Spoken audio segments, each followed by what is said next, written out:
बिस्मिल्लाहिर्रहमानिर्रहीम।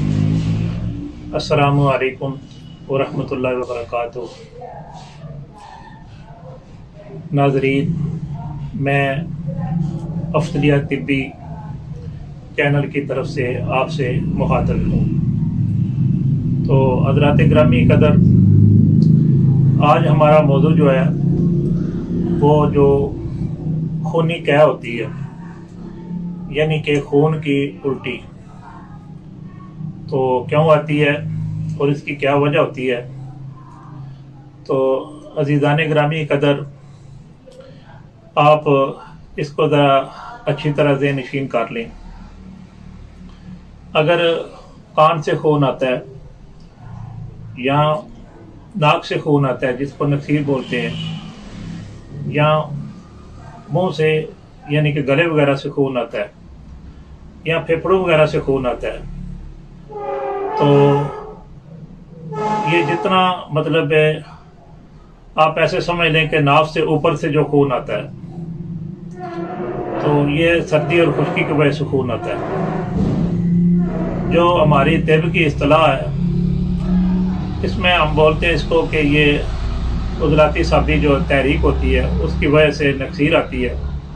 नाक से खून आता है, गले से खून आता है, फेफड़ों से खून आता है और कानों से खून आता है। और जब आदमी थूकता है तो उसके साथ उसको खून आता है, और इसी तरह उल्टी जो है वो खून वाली आती है, जिसको खूनी कै भी कहते हैं। एक तो बात ये याद रखें। नंबर 2, अगर नाफ के नीचे वाले हिस्से से खून आए, यानी कि अगर किसी को इस्तिआज़ा का जो खून आता है या कसरत तमस का खून आता है, यानी जिसको मेंसेस की ज़्यादती कहते हैं, माहवारी की ज़्यादती कहते हैं, हैज़ बहुत ज़्यादा आ रहा है, या बवासीर का खून आ रहा है, खूनी बवासीर होती है, उससे खून आता है, या इसी तरह अगर किसी को छोटे पेशाब वाली नाली से खून आता है, तो ये उज़लाती गुद्दी एक तहरीक होती है तिब की इस्तिलाह में, यानी कि खुश्की और गर्मी की बिना पर ये खून वगैरह जो आते हैं। तो इन सारी चीज़ों को मद्देनजर रखते हुए वो हमारे दोस्त अहबाब साथी जो तिब को सीख रहे हैं, हमारे इस चैनल से फ़ायदा उठा रहे हैं, तो उनके लिए मैं पहले नुस्खा जात जो है वो बयान करूँगा। तो इन खूनों को रोकने के लिए, इन सारी बीमारियों को ख़त्म करने के लिए आपने गुद्दी असाबी जो इलाज है वो करें, या असाबी गुद्दी इलाज जो है वो करें। और इसी तरह आप असाबी गुद्दी तरियाक जो है वो 15-15 मिनट के बाद इस्तेमाल करवाएं। इंशाल्लाह आप इन सारी मर्जों के ऊपर काबू पा लेंगे। कि ये बिल्कुल इजमालन इस तरह समझ लें कि जो ऊपर वाले महरज होते हैं,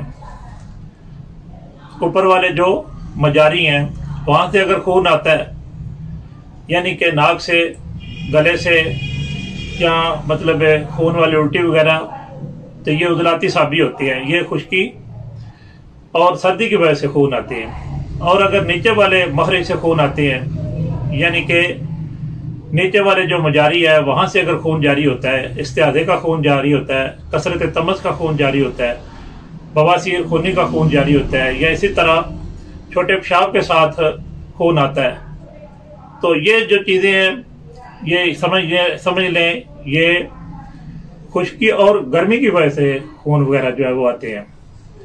तो दोस्तों, इनकी मतलब तमाम जो है वो इस्तिलाह जो हाथ हैं, उनको आप मद्देनजर रखकर आप इलाज फरमाएं।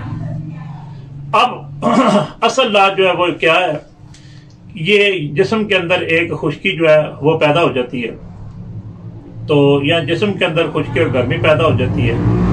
असल इलाज ये है कि ये जिस्म के अंदर जो रतूबत वगैरह जो है ना, उसको बढ़ाना चाहिए। इस चीज का आपने खास ध्यान रखना है।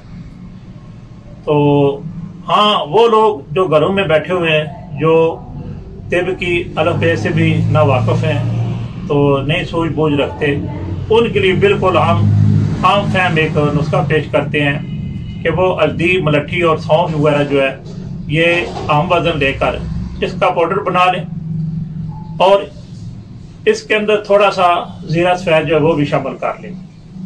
तो अब ये आपका सफ़ूफ बन जाएगा।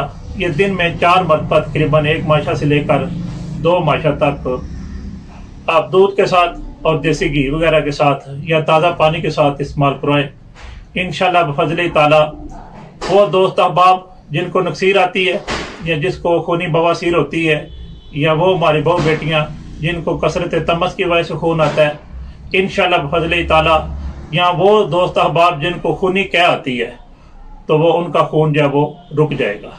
इंशाअल्लाह बफज़ल ताला उनका ये खून जो है वो आना रुक जाएगा। और इसके साथ साथ ऐसे मरीज को कोशिश करनी चाहिए कद्दू शरीफ और टेंडे वगैरह जो है, यानी कि सब्जियों का इस्तेमाल जो है वो बढ़ा देना चाहिए। तो अल्लाह ताला के फजल करम से अल्लाह ताला इन तमाम अमराज से बहुत जल्द निजात अता फरमा देते हैं। मैं दुआ करता हूँ कि अल्लाह ताला हमें ऐसी तमाम मुज़ी मर्दों से अल्लाह ताला महफूज फरमाए।